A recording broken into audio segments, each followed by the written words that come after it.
Topic right now that I don't know if a lot of people know about online properties and lip syncing and all this.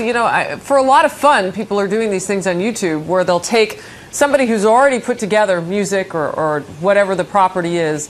They'll use it in the background and they'll lip sync over it. And then they'll ask people to, hey, if you want to see more of me, join my website or pay this amount of money and you too can have it. If they make money off that lip sync material, who really ought to get the money? It's a copyright infringement question, and it's heating up right now. And to talk about it this morning is Daliah Saper. She's here. She's the principal of Saper Law Offices. She joins us from our Chicago bureau on the copyright crackdown online. Good to see you, Daliah. Thanks for being here. Good morning. I understand that there is a bill at work. What is the bill exactly? What are they trying to knock down? Well, they're not trying to knock down anything. What they're doing is seeking to amend the criminal part of the copyright statute to add public performance by electronic means. What that means in English is that right now, most copyright infringement cases are civil. What's what I handle in my practice. You sue someone, and the remedies are some sort of monetary fine. Statutory damages are $750 up to $150,000. The criminal part of the statute says, though, that you can get jail time for reproducing or distributing certain content.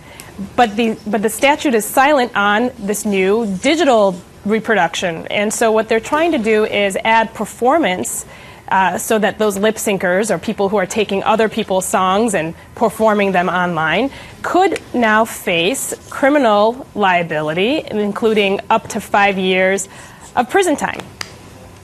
So when you say this, give me an example of maybe somebody who's done this and what that looks like. Well, that's part of the problem. I think the bill is trying to create scenarios where it would apply, but the typical situation is the example you gave, someone who takes someone else's song and streams it or puts it onto a video and either lip syncs or uses it as anything else. So that's the main thing. They're trying to say I should be able to capitalize, the copyright owner should be able to capitalize on someone else's use of my song, and there should be severe penalties, not just in a civil nature, but also in a criminal one, if it's really a flagrant abuse of my rights. You know, it's really hard, and I mean, I think all media have been guilty of doing this to some degree, maybe not realizing what we had in our hands, but you'll see a little boy or a little girl online, and his parents or her parents will put together a little video using somebody else's music, and it'll be so gosh darn cute, and then networks will pick up that, oh, look at this, it's #1 on YouTube or Truvio or whatever the video vehicle is online, and it's not that they're making money from it, but they're gaining fame, which translates eventually perhaps into making money. So it seems like a slippery slope. I don't see how any bill can really get at that. So what are you gonna say? Well, you can't get famous either because you might capitalize from that? Well, I mean, to clarify, the bill has some parameters. It says that you need to lip sync, for example, 10 times in a 180-day period. And the value of that supposedly has to be $2,500, or it would have been $5,000. The fair market value would have been $5,000 if you were to license the rights to lip sync. So I don't know. I mean, I think Johnny lip syncing to his favorite Beyonce song, that's not going to be the issue. It's the career kind of bootleggers, so to speak, that are making a job or some sort of income, something out of these repeated performances, online. All right. I appreciate it so much. It's interesting stuff. When will we see maybe a nuance in this or the next step?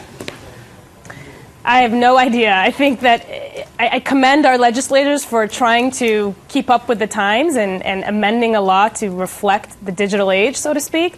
But there'll need to be some more tweaking before we get it exactly right. All right. Daliah Saper, principal at Saper Law Offices, we appreciate you talking with us this morning about this bill, U.S. Senate Bill 978, that takes aim at online lip syncing. It seems like a really, really, really long road, because there's a whole lot of this going on out there. People may not be charging others to watch them or making money from it, but I don't know. I mean, can I not sing in the shower, I guess, is if I'm lip syncing. I mean, it gets really slippery. Okay, thank you very much, Daliah. We appreciate it. You're welcome.